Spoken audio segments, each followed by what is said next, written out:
সুযোগ সন্ধানীদের মধ্যে একটা সুযোগ ব্যাপারে আসে এবং আপনারা সেগুলোকে সুযোগ নিতে চান এবং বাংলাদেশের কালচারের মধ্যে এটা আছে যে তদবির আর অসংখ্যভাবে বেড়ে যায়, সবাই তখন নতুন গভর্নমেন্টের কাছাকাছি যেতে চায়।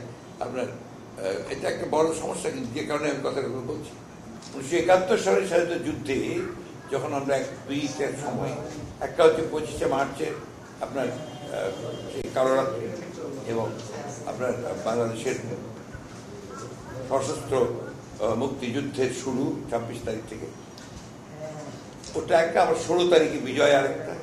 ঠিক একইভাবে 5ই আগস্ট কিন্তু আপনার একটা বিশাল একটা পরিবর্তনের একটা সুযোগ সম্ভাবনা চলে এসছে দেশের সামনে এবং এটার যে আপনার নাড়া দিয়েছে গোটা সমাজকে, গোটা স্টেটকে, রাষ্ট্রকে, এটা একটা ছোটখাটো নাড়া নয়, এটা একটা বড় রকমের নাড়া।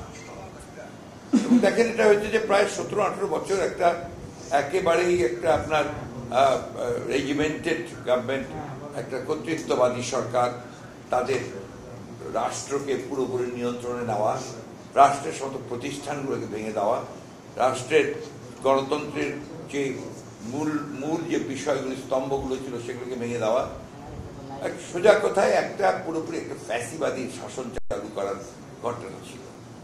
সেই ক্ষেত্রে দীর্ঘদিনের আন্দোলন হয়েছে, নির্যাতন হয়েছে, নিপীড়ন হয়েছে, এরপরে আপনার ছাত্র জনতার অভ্যুত্থানের মধ্য দিয়ে একটা পরিবর্তন হয়েছে।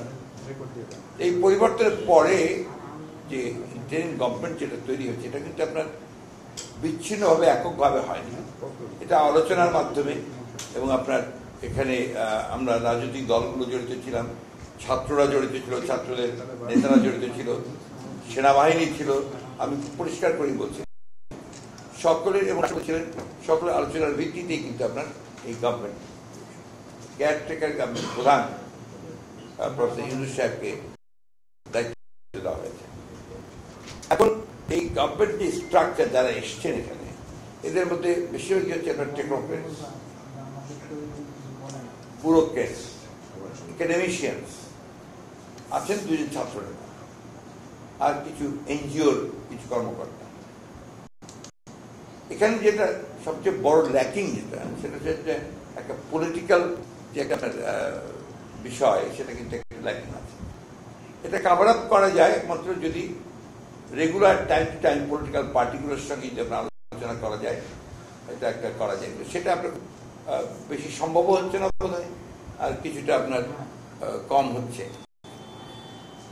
বিষয়টা তো পলিটিক্যাল 100%, তাই না?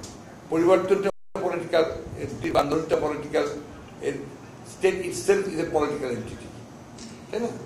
তো এখন সেই ক্ষেত্রে ওই জায়গাটা যদি ল্যাকিং হয়, তাহলে আপনার নিঃসন্দেহে কিছু পলিটিক্যাল গ্যাপ থেকে যেতে পারে।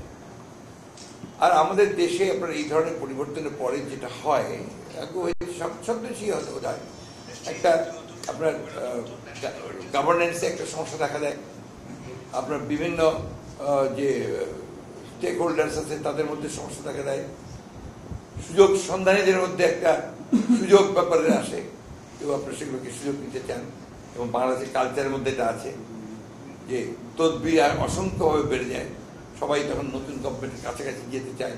আপনার এটা একটা বড় সমস্যা, কিন্তু যে কারণে আমি কথাগুলো বলছি